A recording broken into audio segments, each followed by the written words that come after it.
Welcome back to Typical City. That word control, the word control is so strongly emphasised when describing a Pep Guardiola side, a Manchester City side in particular right now that's struggling for form.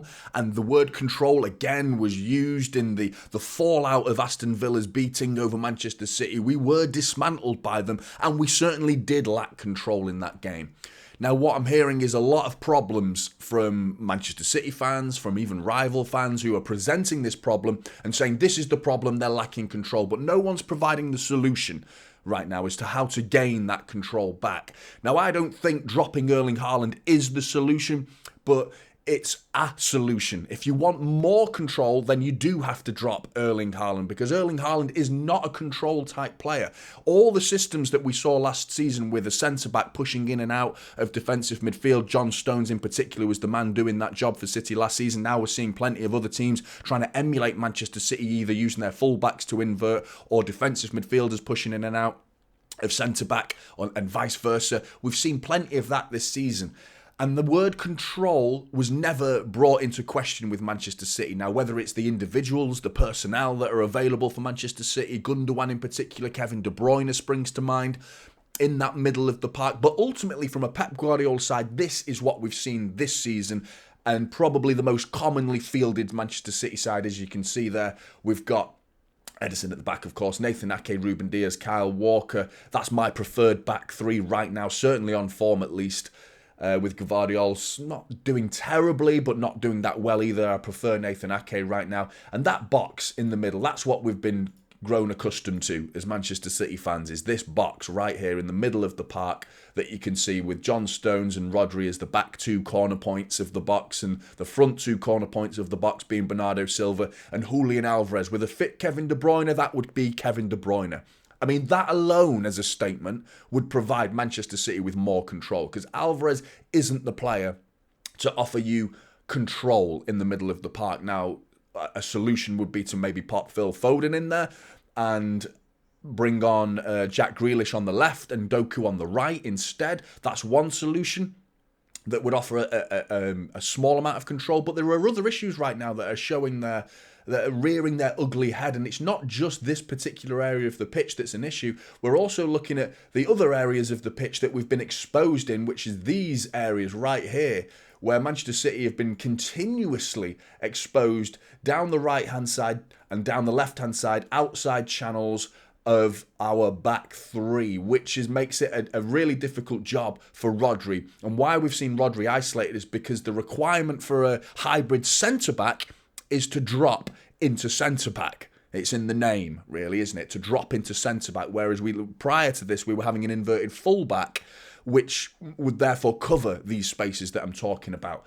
So with John Stones having to push back into midfield, into defence, what that leaves is Rodri's job is to get close to Kyle Walker should the opposition be counter-attacking down the left-hand side of the pitch. Rodri's got to get across and cover with Kyle Walker. Switch the play, Rodri's got to get across and help Nathan Ake. So that switch of play has been exposed. We've seen Son, Kulusevski, Mo Salah, Raheem Sterling, Cole Palmer, all these players exposed, Reece James in particular, expose these positions and these areas of the pitch when City lose the ball in transition.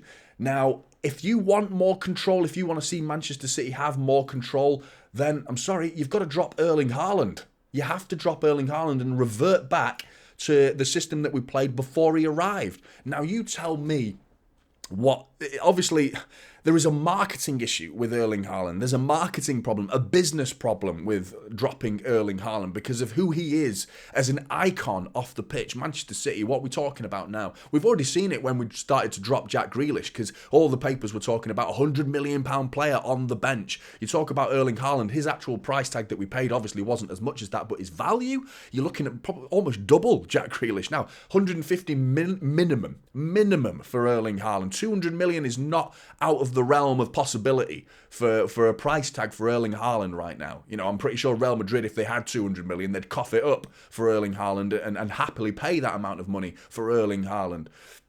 But what he offers going forward is a almost guaranteed goals, a solution to situations like tough matches where we're struggling to get into the box, for example, in Champions League latter stages. And I thought last season the balance was good. So obviously last season we did see this system that you can see here, and I thought it was good. Erling Haaland being the end of every move, being the final touch pretty much every time on the moves. But this midfield contained a Gundogan, and it also contained a Kevin De Bruyne. And normally De Bruyne and Gundogan were keeping Alvarez and Bernardo Silva on the bench. Now, alternatively, you can take Erling Haaland off the pitch and revert back to the system that we played with almost like a false nine, but it would be Alvarez, therefore, playing as the number 9, and we'd go back to a flat back 4, and this is the give and take in football. If you want to take something out of football, you've got to give it tactically, and if you want to give something somewhere else on the pitch, more often than not, you're going to lose it tactically somewhere else on the pitch. So if you want that more control, does Erling Haaland's, the word control, spring to mind for you? Do you feel like you're in control when Erling Haaland has the ball? I feel on the edge of my seat. I feel excited. I certainly don't feel in control of the game. I feel like a goal might happen. If Erling Haaland's got the ball at the tip of his toes and is in front of goal, I feel like a shot is about to happen. That's not control. That has nothing to do with control. That's just end product. So what Manchester City will have to do without Erling Haaland, if you want the solution for control, is you could still have this box in the middle. But the alternative would be for either Bernardo Silva to drop, and we'd play more of a box like this instead, with Jack Grealish most likely coming onto the pitch, and offer Phil Foden in the middle. Bernardo Silva's decided to do a runner. There he is. Get back in that side, Bernardo. You're not going anywhere, mate. But Phil Foden in the middle, Jack Grealish coming on, probably more likely to be on the left-hand side of the pitch like this, with Jeremy Doku on the right, and Alvarez dropping. And there you go, there's that box again. There's that box again that I mentioned already. As you can see, we've returned to that box in midfield, but we haven't got an out-and-out striker. So we've retained that box. Now, as you can see, the channels that we were talking about earlier, the counter-attacking options that the opposition has, is going to be a much harder breach for them to get past Nathan Ake and Kyle Walker. And you've got the cover of Ruben Diaz and John Stones also covering the centre-back positions. Bernardo Silva and Rodri are also in their positions in defensive midfield. You could put Kovacic in there. You could maybe put Nunez in there. Obviously, Calvin Phillips is on his way out the door. But for me, Bernardo Silva is that... He doesn't offer that physicality, but he doesn't have to have that physicality because behind him, John Stones has already dropped. The issue with this is in late games, where in tough games as well, in against teams that are going to present a low block. Where's your man? Where's your man in the middle of the park? Because you're asking Alvarez to drop in and out of number 10 role and pushing up to become a number 9. And in that role, will those pockets be filled? Normally, if we're putting on, you'd ask Bernardo Silva to push up and make something more like this when we have the ball to really pin oppositions back in. But this is the system that Pep played with a false 9, effectively, the year before Erling Haaland came in, and occasionally we'd see a fullback invert and offer something like this occasionally. But that you've reverted back to the same system, effectively, that we're playing this season. So that lack of control and danger on the counter-attack would still be there if you do that. This system would prevent counter-attacks. I personally don't want to see this system. I don't want to see a City side without Erling Haaland up top. Not just from a marketing perspective and the fact that it's difficult to explain the player like Erling Haaland sat on the bench, because you know the headlines in the morning. You know that, oh, that's it, he's on his way to Real Madrid. Pep's had enough of Erling Haaland and he'll drop him.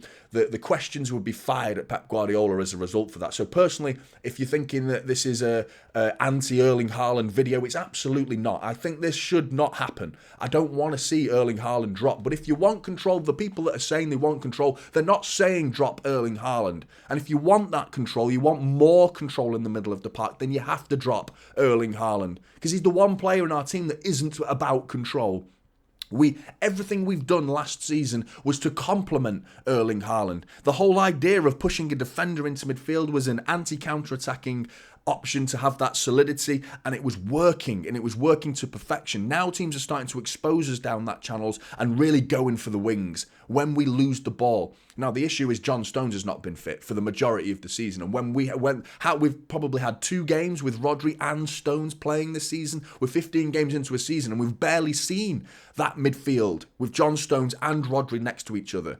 Let's give it a chance again. Well, we can't write off this lack of control And it's not just a lack of control. We're also susceptible to counter-attacks. And I think John Stones and Rodri were perfect in that situation and getting into making a back four, as well as Rodri's ability to cover, not having to be so isolated and cover spaces that weren't being covered by Nathan Ake and Kyle Walker.